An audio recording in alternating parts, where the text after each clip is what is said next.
prayed for the jailer's sick daughter who miraculously recovered. He wrote her a note and signed it from your Valentine. This has been an American Minute with Bill Federer. For a free transcript, call American Minute at 1-888-USA-WORD.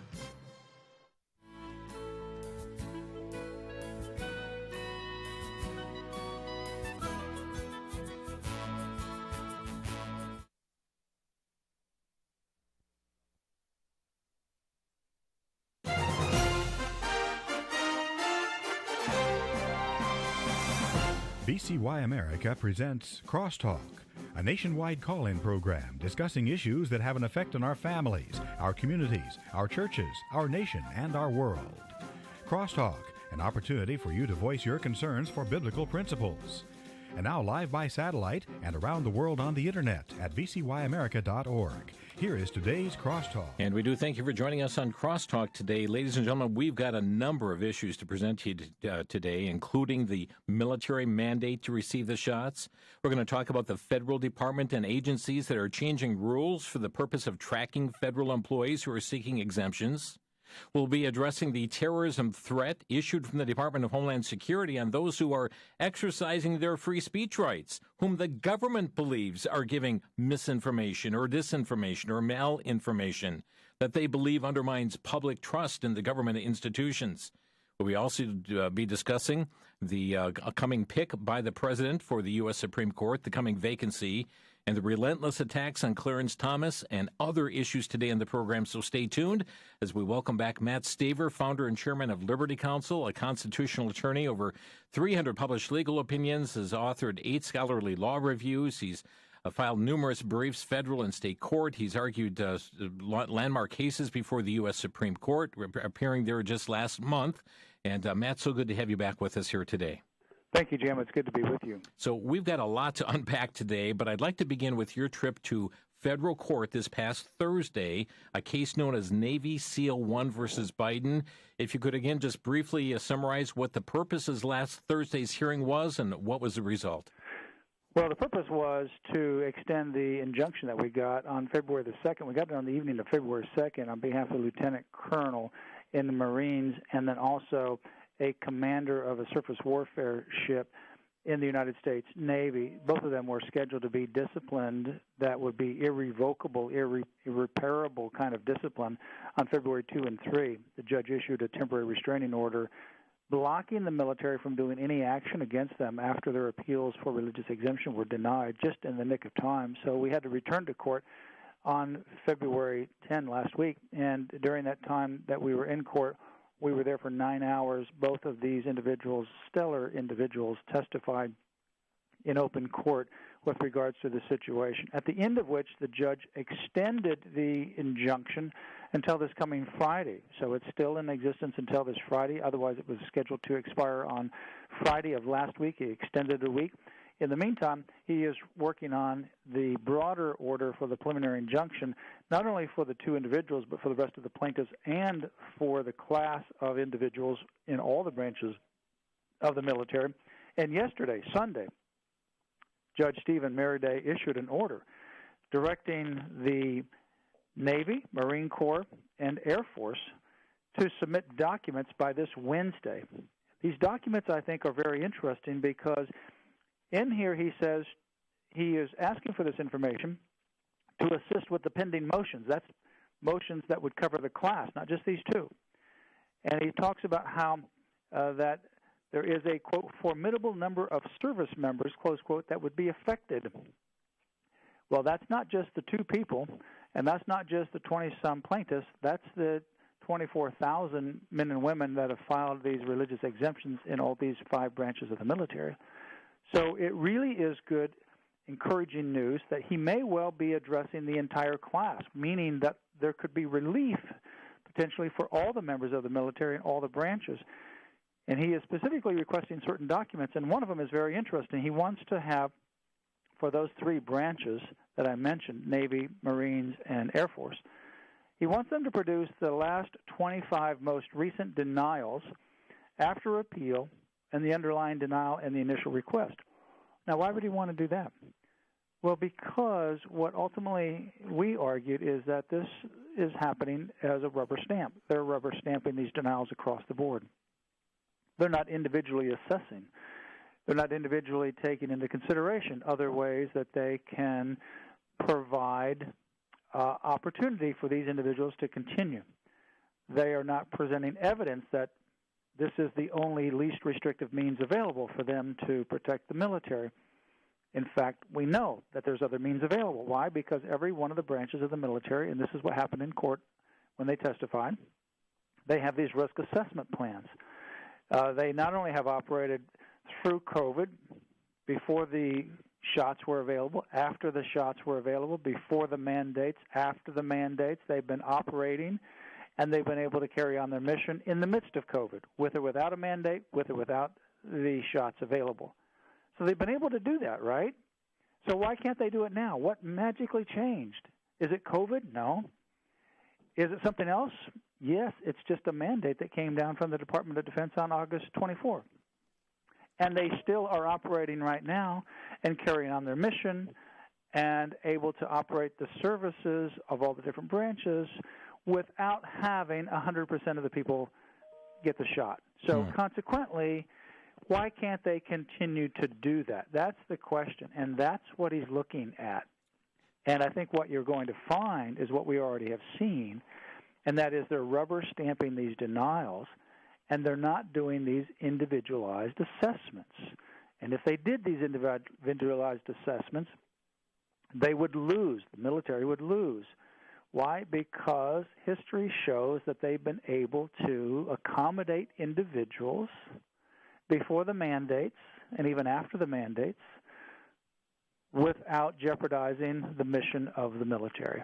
So I'm very encouraged by this order that happened yesterday. I'm very encouraged by the testimony that happened on Thursday of last week. And you know what, Jim? I was in court on Thursday, and when the commander of this Navy surface warfare ship testified, and one of our attorneys was leading him through the examination. I did some of the opening and closing arguments. He was walking him through the testimony.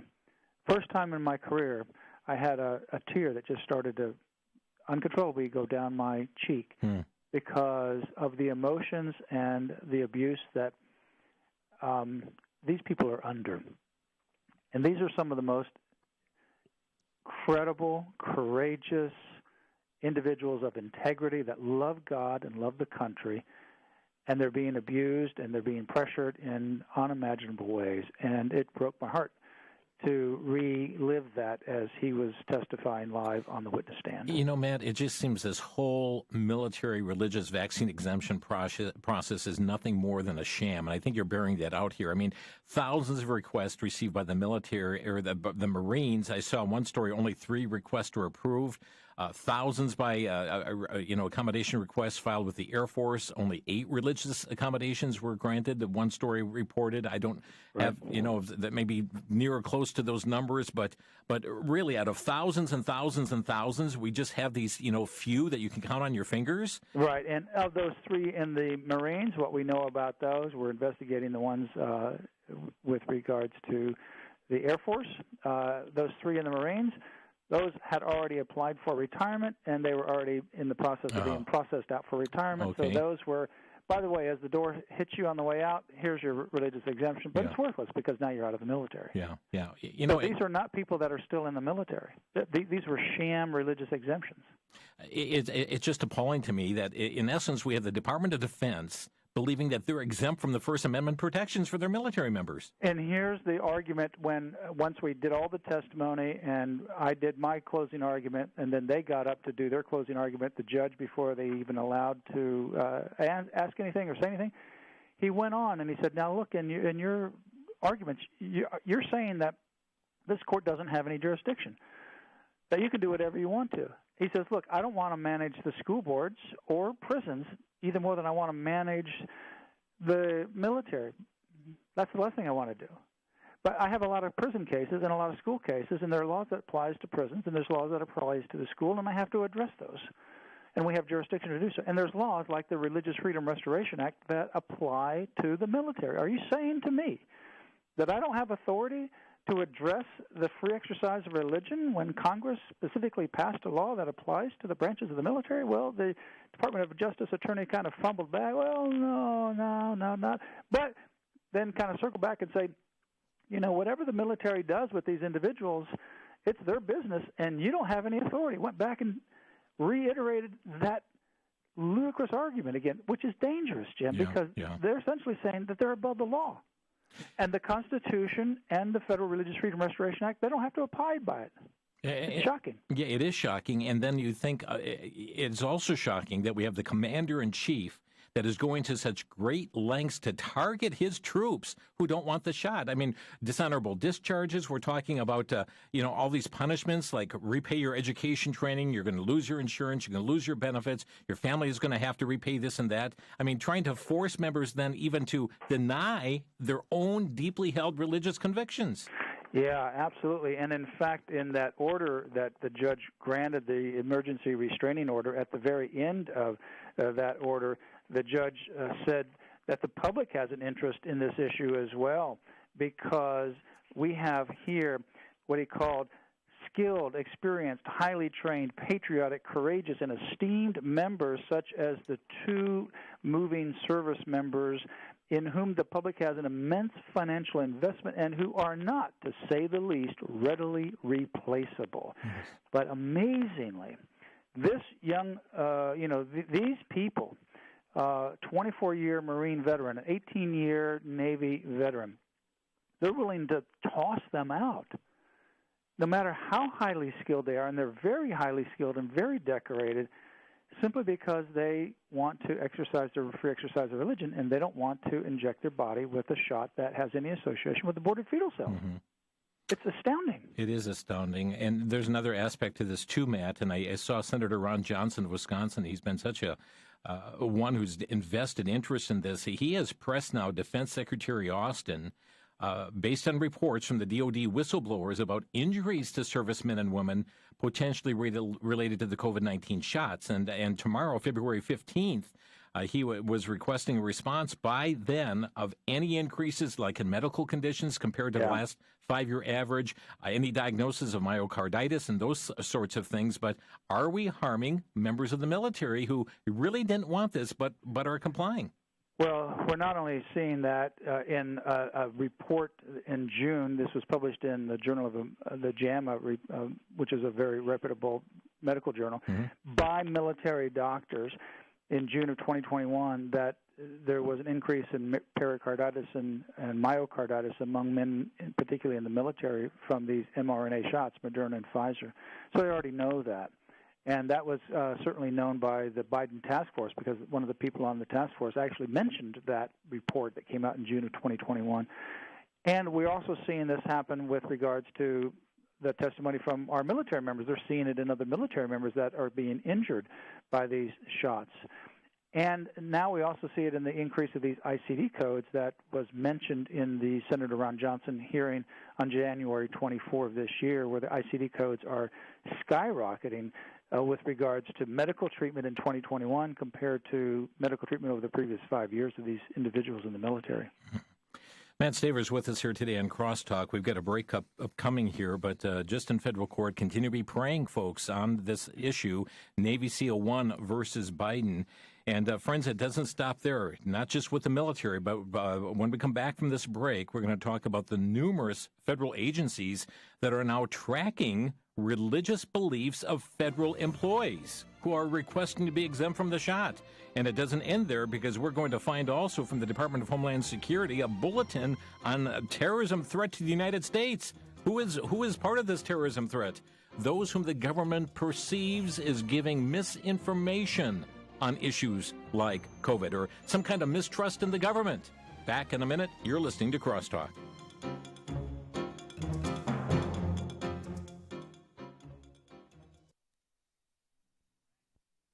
Back to Genesis with Dr. John Morris, scientist with the Institute for Creation Research.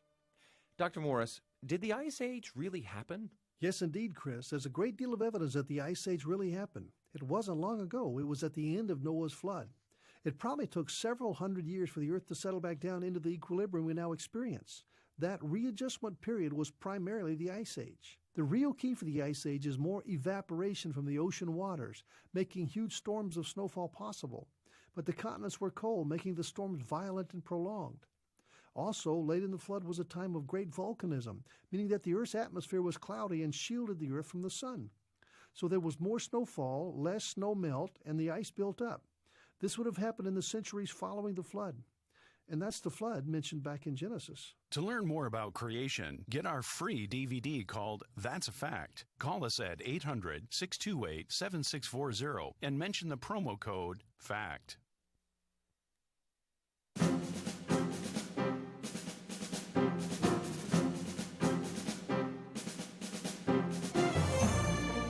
Tracing, tracking, folks, it's all about control. It really is all about control. Forget the Constitution. Forget your constitutional rights.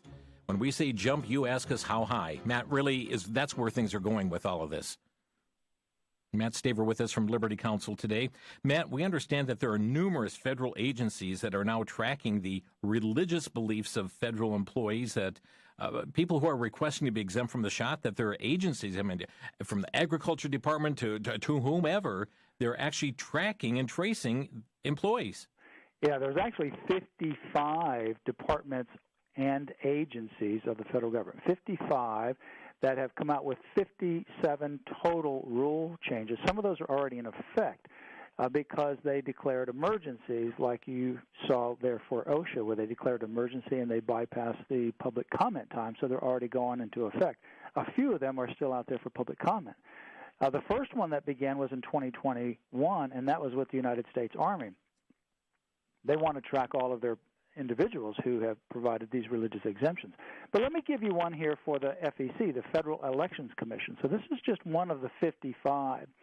And this particular one can actually include a pastor, a priest, a rabbi. They can have their details included in the federal database for providing spiritual guidance to one or more people who, quote, participate in FEC programs or activities. So this is not just tracking the employees of the Federal Elections Commission.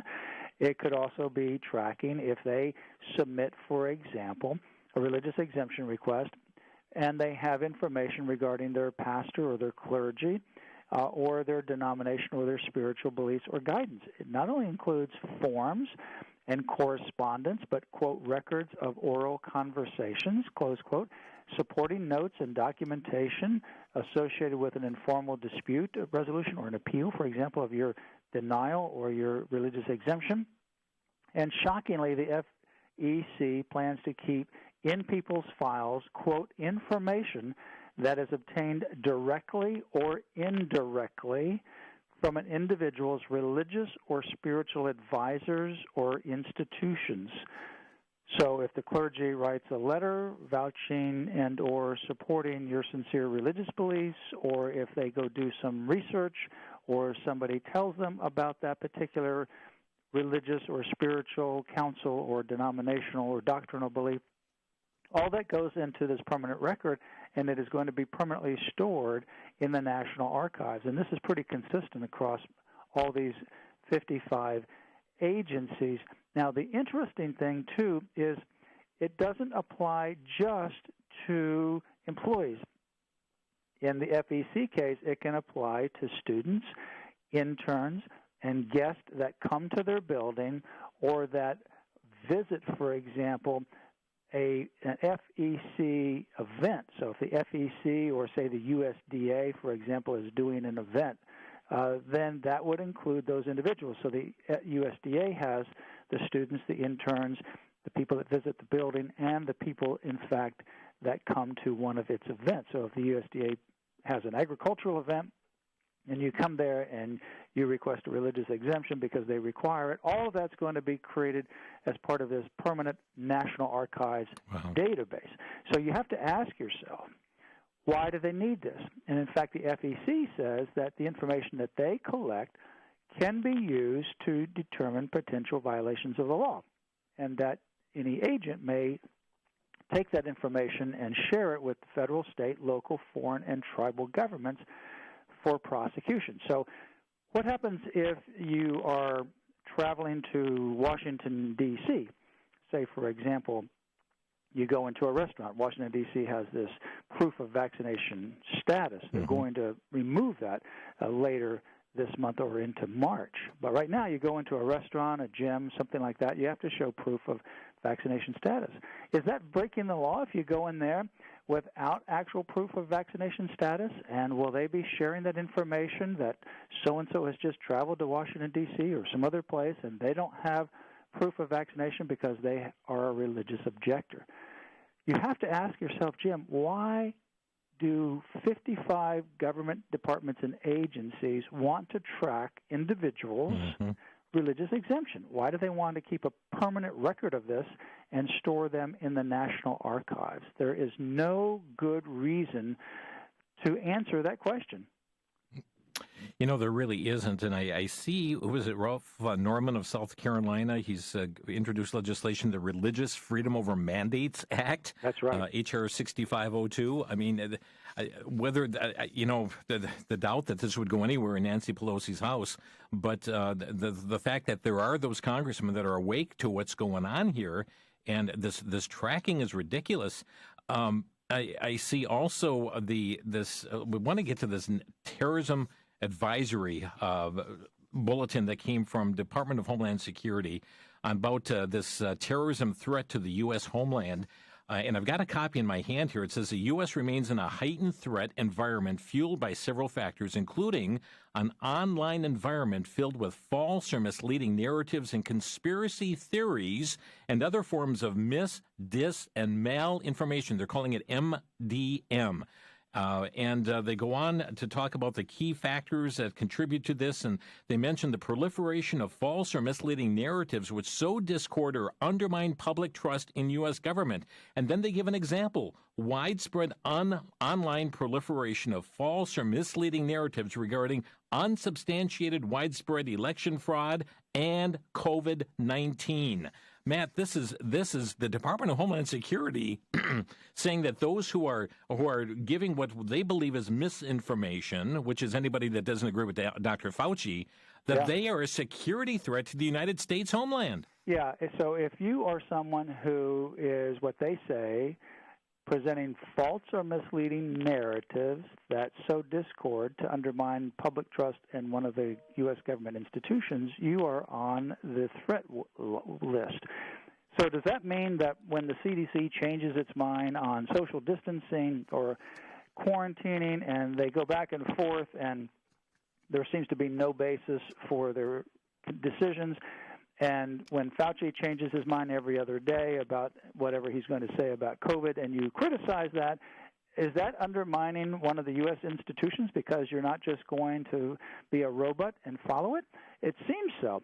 It also says, interestingly, it says, as COVID-19 restrictions continue to decrease nationwide, increased access to commercial and government facilities and the rising number of mass gatherings could provide increased opportunities for individuals looking to commit acts of violence to do so, often with little or no warning. Meanwhile, COVID-19 mitigation measures, I'm continuing to quote, particularly COVID-19 vaccine and mask mandates, and it goes on, well, these have been used to commit violent extremist actions, or if you question whether or not the election of 2020 was accurate, whether there was election fraud. All of that is lumped in here. So if you protest, if you're a mom and you go to a school board and you're protesting to the school board the masking requirements on your child, does that all of a sudden make you a threat to the United States? It appears so. If you're criticizing the COVID-19 mandates, the shots, like, say, in Washington, D.C. or some other place, does that make you a threat? Apparently so. And then they also say, which is very odd, Jim, as the restrictions start to decrease, then you could have more mass gatherings. Well, in other words, you mean as we go back to normal and we operate under the Constitution where you can gather in public places and in public parts? Yeah, that's what they're referring to. Then you could have more mass gatherings that could also create increased opportunities for criminal acts. Well, first of all, I've never seen criminal acts done where people were protesting COVID-19 mandates or masking mandates.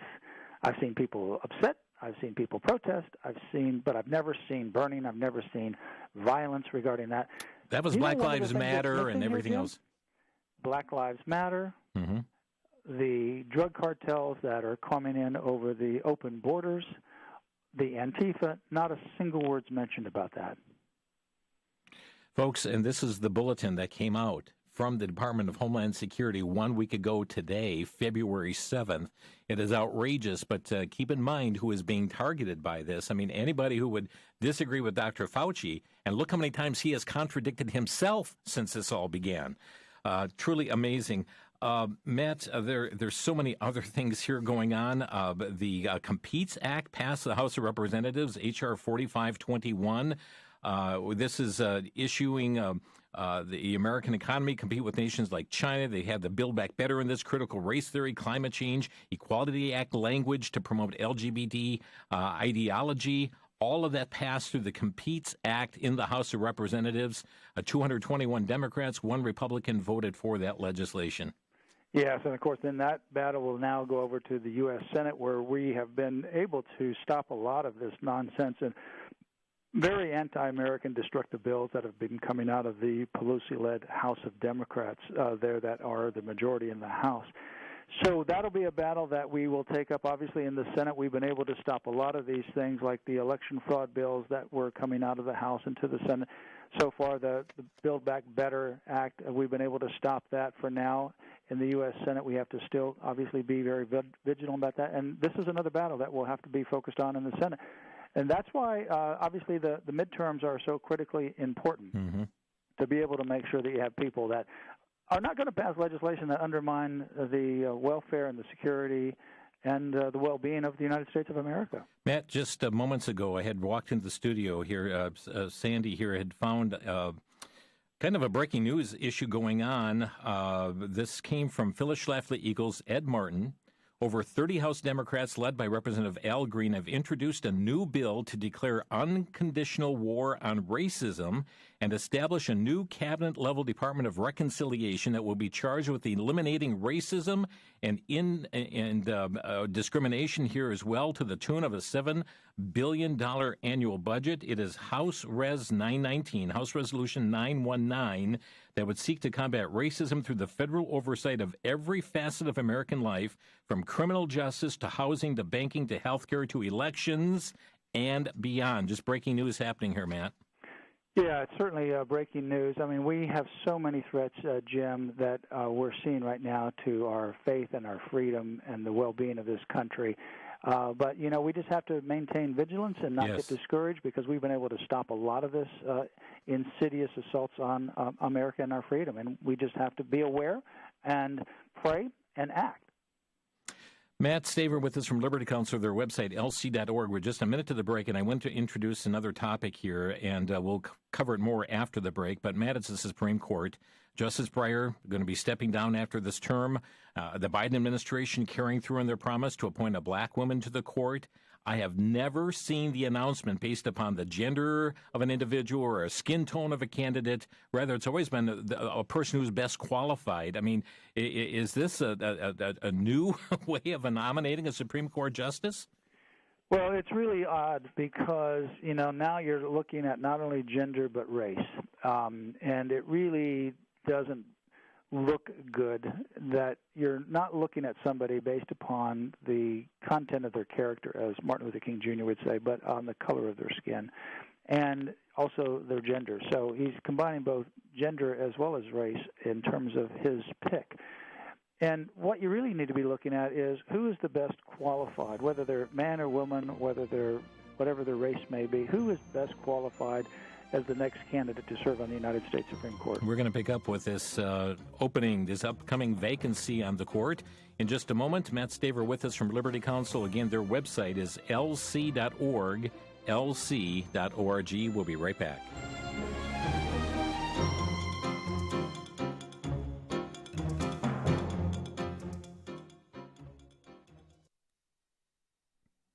Do you find yourself guilty of committing the same sin over and over again? You confess it, but you find yourself repeating it again. The Bible tells us that we are to mortify or put to death the deeds of the flesh. For believers, this becomes a daily challenge as the internal struggles ensue. Sadly, many fall into repeating patterns of sin and struggle sincerely with knowing how to break free. In the book, Killing Sin Habits, author Stuart Scott addresses the repetitive nature and pattern of sin and the hindrances that keep people from overcoming their sinful habits. He also provides practical insight as to how God, through the work of the Holy Spirit and radical faith, can help you have victory over sin in your life. He addresses the issue of genuine repentance and provides a detailed battle plan for killing sin habits in our lives. The booklet, Killing Sin Habits, is available for a donation of $12 or more by calling VCY America at 1-800-729-9829. That's 1-800-729-9829.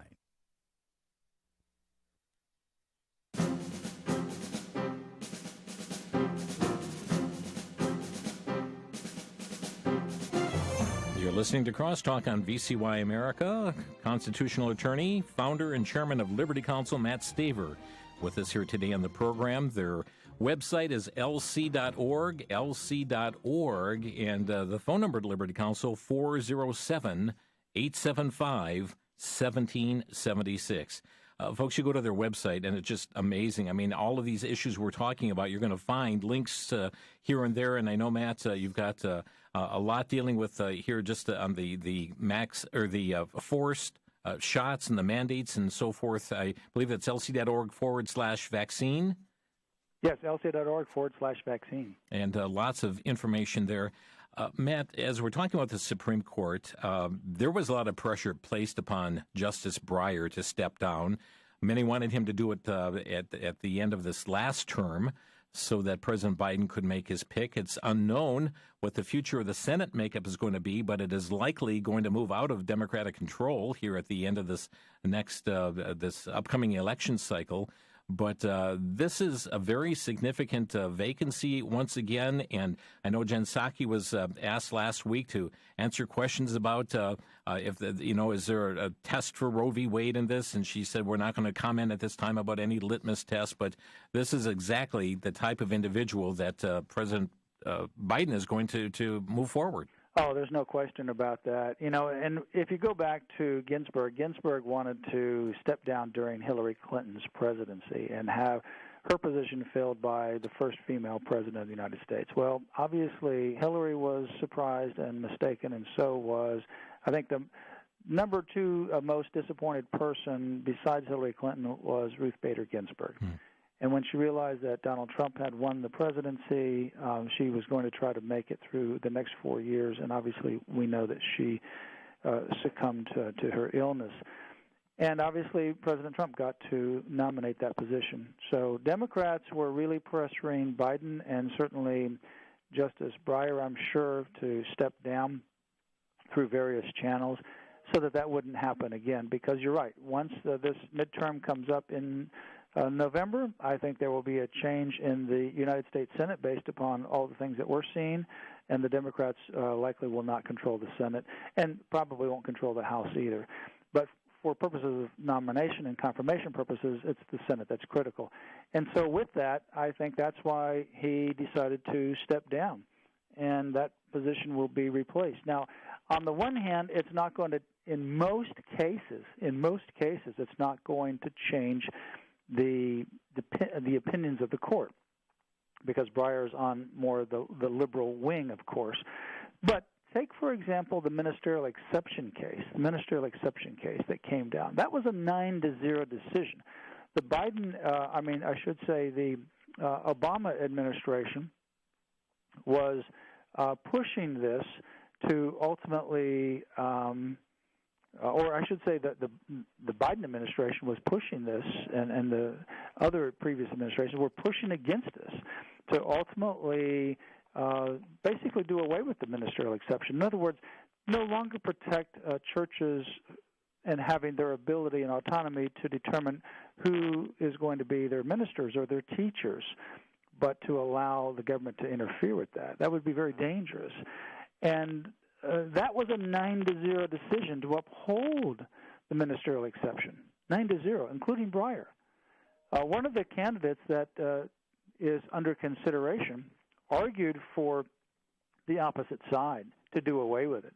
So in that kind of a situation, that would make that position even more radical and more liberal and more, frankly, unconstitutional, because even Breyer was part of that 9-0 decision, whereas the other person was, and even Kagan made a remark and said that she was surprised and stunned by the administration's and the attorney's position as they articulated that argument before the High Court.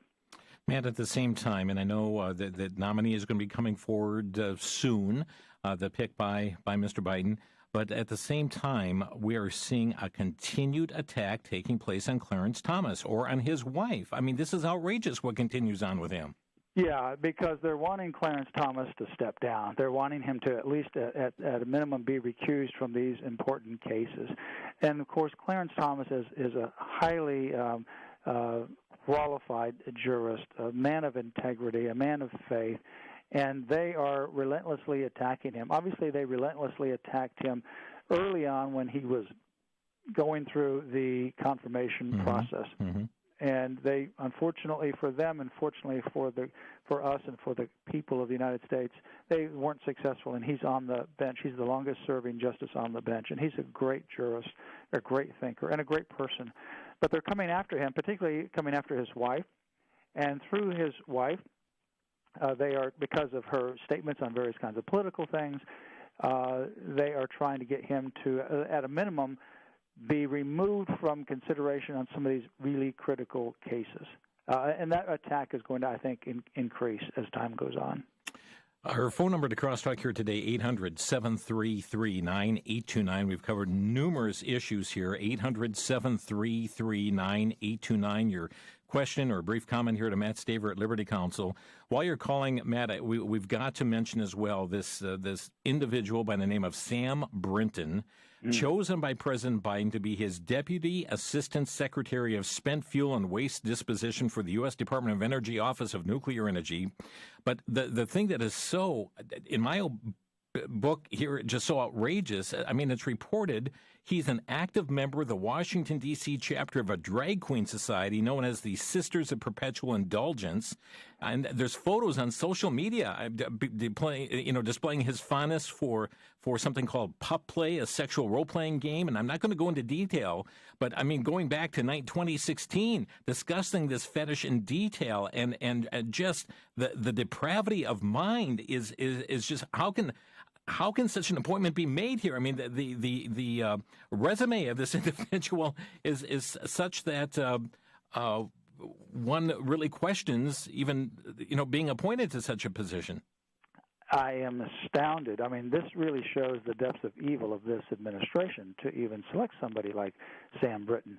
This guy was former director of the Trevor Project, which is a propaganda pro-LGBTQ organization that goes in and they come up with these fake stories about people who have been supposedly harmed during counseling for change, and they try to oppose all these change council laws, or support them, I should say, these ones that ban change council. But I have seen things that I'd never wanted to see, just reading stories about him and seeing his own statements regarding this, what you just talked about. It is horrible. It's just unbelievable where you have handlers and somebody pretends to be a puppet. It's just ridiculous, unbelievable, disgraceful things. But he also has advocated violence against women. And there's a video out there that shows a woman who he beat with a rod and caused black and blue marks, and he was advocating that and apparently supportive of it, according to this video, and somebody who out there was opposing it. And the fact is that even if he has allegations like that, how could Biden administration even think about selecting somebody of this nature that is so far out of the mainstream and so far out there on this bondage and all these other sexual deviant acts that he's promoting? How could in the world would he select somebody like that? It goes to show you the depths of the bankruptcy, yes, the moral bankruptcy of Joe Biden and his administration. Matt Staver with us here today. Friends, our phone number to Crosstalk, 800-733-9829. That's 800-733-9829. West Allis, Wisconsin. Brad, you're on the air. Hey, Brother Jim. again, I'm going to nail this one. Our servicemen shouldn't be submitting requests for rights they already have. At most, they should be invoking their rights, and that should be the end of it. Otherwise, it diminishes those rights and gives the opposition the idea that they have a say in it when they really do not. And why are senators and congressmen and the administration and criminal aliens, for that matter, exempt from this shot, but our military servicemen aren't? That's crazy. Well, I agree with you in part, but obviously you can't just sit there and not invoke your rights. Paul invoked his rights as a Roman citizen when he was beaten, and he exercised his rights, and it was those invocations of his civil rights that ultimately got him to Rome, where his place where he wanted to be to spread the gospel. You have the rights that are granted, and I don't say granted, I mean they are recognized as unalienable rights under the First Amendment. Well, when those are violated, what do? You defend those, and you go to court and defend those. When these are violated, like in the military, what do? You defend those as well. So, and that's what they're doing. So these are incredible men and women. I think we agree on that, certainly. We all agree. These are honorable people that should never be placed in a situation where the Constitution that they have given their lives to defend is being denied them. Yeah. Thank you, Brad. Thank you. Thank you. And appreciate your call here today. And Brad brought up another great point here, Matt, how this mandate is being placed upon him, but members of Congress are exempt. Yeah. Illegal aliens are exempt. Yeah, and you know where the exemption from the members of Congress came from? It came from Nancy Pelosi. She's the one who actually implored Biden to be able to exempt the staff members in Congress because some of their staff members didn't want to get these shots. But, yeah, then they're pushing it on everybody else. And then the illegal aliens, they coming over the border, and they don't have to get the shots. Yeah. But our men and women in the military, commander of a Navy warship who launches Tomahawk missiles and torpedoes that go up in the air and come down in the water, and they search for torpedoes under the water that have anti-aircraft missiles, that kind of person who's reached that kind of caliber, they say, get the shot or get out. Wow. Let's go next to Jim from Warrens. You're on the air, Jim. Yes, I'd like to make a statement. Usually it's a good time for Christians to share Ephesians chapter 6, and I tell people, when supposedly smart people in Washington want to destroy our country, we can see we're in a spiritual battle. Yeah. But we got to keep our eyes on Jesus and read the Word and know that we're winners in the end, no matter what. Amen. Thank you, Jim. And Matt, you fully recognize this is a spiritual battle. Well, absolutely. It certainly is a spiritual battle. And certainly we're not fighting against flesh and blood, but against principalities and darkness in high places. Mm-hmm. Indeed. Thank you for the call. Bruce is next. Go ahead, Bruce. Hello, fellas. First of all, I want to compliment Matt. Every time I listen, he tells everyone how important prayer is. Mm-hmm. And that is, it's an incredible tool that people don't use as often as they can. Number two, I want to encourage Matt, and I want to encourage Matt just by being on the front lines. I also want to challenge the rest of the so-called or real live Christians. Skip a fish fry, skip a date night, skip a meal, whatever it takes, $5, $10, support Liberty Counsel. They are on the front lines of this spiritual battle, and it takes money. And I just challenge the rest of the listeners to send something, and send it with a prayer. Thank you, Bruce. Thank you kindly, fellas.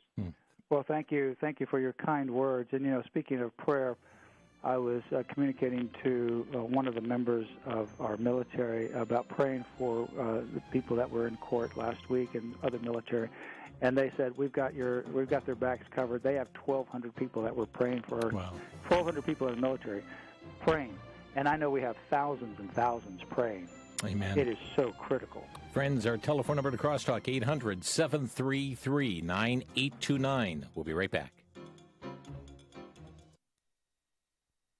For the Worldview Report, I'm Brandon House. Our website's worldviewreport.com. Well, it's making national news with many because recently Joe Biden appointed as Deputy Assistant Secretary for Spent Fuel and Waste Disposition in the Office of Nuclear Energy in the Department of Energy, young man known as Sam Brinton. Well, he is promoting the LGBTQ lifestyle, and according to reports and pictures, often dresses as a drag queen. He goes on to talk about things that, frankly, you don't want to know about, and we're not talking about on Christian radio. What does all this tell us? It tells us Romans 1 is coming to pass. God reveals in his word that when he gives over a nation, you see the flourishing of certain things. The worship of nature, aren't we seeing that? Pantheism, all is God, pantheism, God is in all, the worship of nature. And one of the other things you see is the mainstreaming of the homosexual lifestyle, perversion beyond belief. Now is the time to repent. I'm Brandon House for the Worldview Report.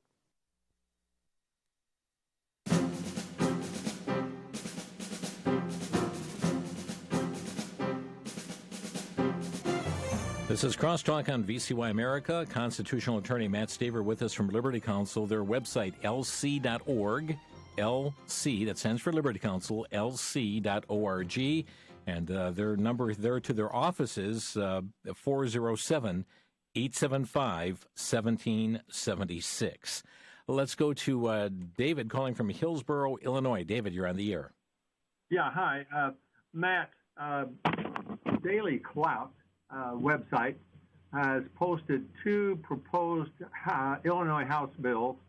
One is the Immunizations Data Registry Act. That would be House Bill 4244, submitted by Representative Bob Morgan, and that would be to that pharmacists and physicians shall provide, rather than may provide, shall provide immunization data to be entered into the Immunization Data Registry, and also that information that the healthcare provider shall report immunization data to the Department of Public Health. So that just kind of steps up things for required reporting of immunization data. If I go to the doctor and I'm not vaccinated, they're required to report that.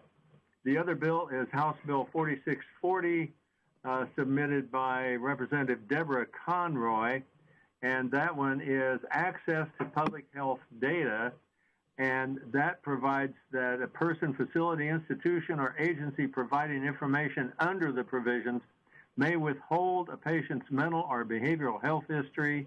It amends the Vital Records Act, provides that no rule adopted by the Department of Public Health shall be construed as restraining access to vital records. Anyway, can you send that information to us? We'd like to definitely look at it. I was not aware of those bills in Illinois, but those are certainly very concerning. You want me to email those to you or just tell you what they are? Email those to liberty@lc.org, liberty@lc.org. Gotcha, will do. Great. Thank you, David. Appreciate that information. Lisa's calling from Arizona. Lisa, you're on the air. Hi, Jim. Hi, Matt. Here's my question. Targeting the military with the mandates, the vaccines, and then even the Christian religious exemption database, isn't this just like a larger plot of the Biden regime to destroy America, like from within? Yeah, no, I think you're right. I mean, what we're seeing in the military and even in the other private sector mandates that Biden imposed, but let's take the military. It's really first of all, it's identifying those who have strong religious beliefs and those that are not willing to compromise those beliefs. And then it's trying to purge those people from the military if they will not comply. It's trying to find those two people like in Daniel, Shadrach, Meshach, and Abednego that won't bow down, that have strong religious convictions, and then throw them in the fiery furnace, if you will. Well, it didn't work very well for Nebuchadnezzar, and then it's not going to work very well for Biden. But that's exactly what's happening. And then you have this database of all 55 agencies. All of this, remember, came out under the Biden timeframe after January of 2021. And 55 agencies and departments with 57 rules, all of them doing the same thing, creating lists of people that are religious. Look what happened in Hitler's time. Remember IBM, what were they doing? IBM was retained by Hitler to first identify the Jews. And once they identified them, they were able to then isolate them and put them in ghettos, and you know the rest of the story.